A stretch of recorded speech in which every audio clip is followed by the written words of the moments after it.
Bismillahirrahmanirrahim. Assalamualaikum warahmatullahi wabarakatuh. Alhamdulillahirabbil alamin.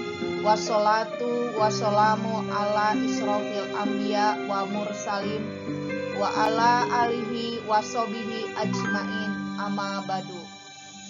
Segala puji bagi Allah, Tuhan seluruh alam. Semoga sholawat dan keselamatan tercurahkan selalu kepada Nabi dan Rasul termulia, keluarganya, dan para sahabatnya.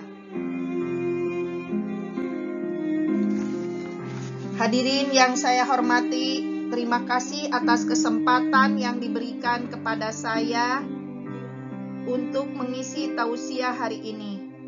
Materi yang akan saya sampaikan adalah menggali kearifan dari puisi para sufi. Materi tersebut terinspirasi dari materi Bapak Denny J.A. ketika mengisi kultum bulan Ramadan. Adapun tausiah ini saya beri judul Puisi Para Sufi Rabiah Adawiyah dalam Puisi Mahabbah Cinta. Ikhlas mulai dari doa mengenal guru sufi wanita 1000 tahun yang lalu. Hadirin yang bahagia, seperti kita ketahui, puisi bagian dari karya sastra. Membicarakan puisi berarti kita membicarakan bahasa dalam puisi. Setiap penyair ketika menulis puisi akan melibatkan ekspresi perasaannya. Puisi itu mengekspresikan pemikiran yang membangkitkan perasaan dan merangsang imajinasi panca indera dalam susunannya yang berirama. Hari ini kita akan kutip puisi Rabiah Adawiyah yang berjudul Mahabbah Cinta.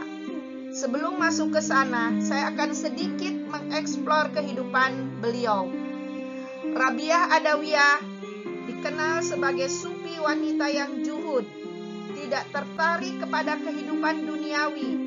Ia mengabdikan hidupnya hanya beribadah kepada Allah. Rabiah diperkirakan lahir antara tahun 713-717 Masehi atau 9599 Hijriah di kota Basrah, Irak, dan meninggal sekitar tahun 801 Masehi atau 185 Hijriah.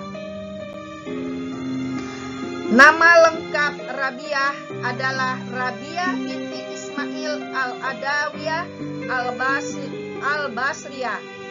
Rabiah merupakan sufi wanita beraliran Sunni pada masa dinasti Umayyah yang menjadi pemimpin dari murid-murid perempuan dan Jahidah yang mengabdikan dirinya untuk penelitian hukum kesucian, yang sangat takut dan taat kepada Tuhan. Rabiah al-Awadaniyah dijuluki sebagai The Mother of the Grandmaster atau ibu para sufi besar karena kejuhudannya. Rabiah hidup dalam kemiskinan, bahkan sampai hayatnya Rabiah memilih tidak menikah. Hadirin yang berbahagia, inilah puisi dari Rabiah Adawiyah, Mahabbah Cinta.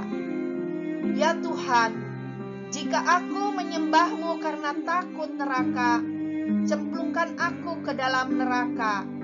Jika aku menyembahmu karena ingin sorga, tutuplah pintu sorga bagiku. Tapi jika aku menyembahmu karena cintaku padamu, jangan kau tolak cintaku. Puisi tersebut sangat indah, mengandung kearifan yang tinggi sekali, karena isi puisi itu benar-benar menggambarkan satu bentuk keikhlasan, ketulusan, tulus mulai dari doa, tulus mulai dari motif, tulus dari pikiran, ikhlas dalam tindakan. Itulah konsep manusia dalam puisi Rabiah. Menurut Denny J.A. dikatakan bahwa dalam personality ada 2 jenis karakter yang dua-duanya sangat penting, tapi bekerja dalam kutub yang berbeda. Yang pertama, personality self-interest atau kepentingan pribadi yang menjadi motor penggerak kehidupan.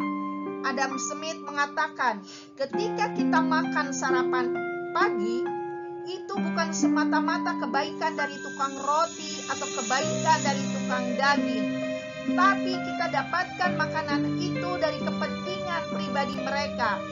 Tukang roti, tukang daging tidak memberikan makanan itu kepada kita karena percuma.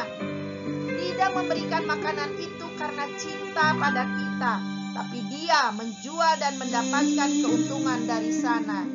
Yang kedua, kita mengenal kata empati, ikhlas, tulus dalam membantu. Arabiah dalam puisi di atas, itulah jiwanya. Jiwanya didomini oleh kehendak yang ikhlas. Jika kita telah isi puisi Rabiah, ia takut akan masuk neraka, ia tidak takut apabila tidak masuk surga. Justru yang ia takutkan apabila tidak ada cinta, tidak ada keikhlasan, tidak ada ketulusan pada niatnya. Bukan hadiah duniawi yang dia harapkan, bukan pula hadiah di akhirat. Yang dia harapkan hanyalah cinta Allah semata. Itulah setinggi-tinggi bentuk cinta sesuai dengan puisinya, mahabbah cinta, kasih yang tinggi. Satu pengabdian pada zat yang maha tinggi, sehingga kita melupakan hal-hal yang lain. Aneka studi kebahagiaan membuktikan semakin kita ikhlas dan tulus membantu, efeknya semakin hati menjadi bahagia.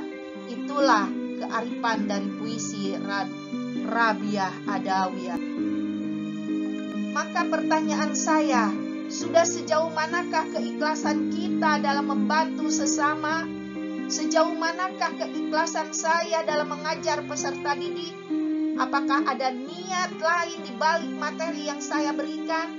Semoga Allah menjaga hati kita. Mari kita kembangkan pula keikhlasan sejak berdoa.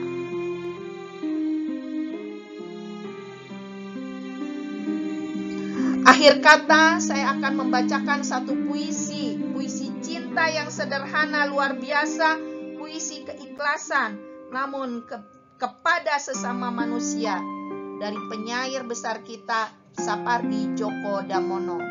Aku ingin mencintaimu dengan sederhana, dengan kata yang tak sempat diucapkan kayu kepada api yang menjadikannya abu.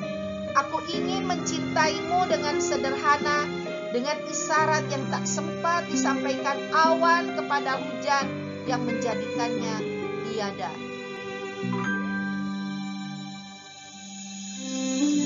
Dari Umar, Rasulullah Shallallahu Alaihi Wasallam bersabda, semua perbuatan tergantung niatnya, dan balasan bagi tiap-tiap orang tergantung apa yang diniatkan. Barang siapa niat hijrah karena Allah dan Rasulnya, maka hijrahnya adalah kepada Allah dan Rasulnya. Barang siapa niat hijrahnya karena dunia yang ingin digapainya, atau karena seorang perempuan yang ingin dinikahinya, maka hijrahnya adalah kepada apa yang diniatkannya. Hadis riwayat Bukhari. Demikianlah yang dapat saya sampaikan. Maaf apabila ada kesalahan, karena kebenaran hanya milik Allah semata. Wabillahi wa taufiq wal hidayah. Wassalamualaikum warahmatullahi wabarakatuh.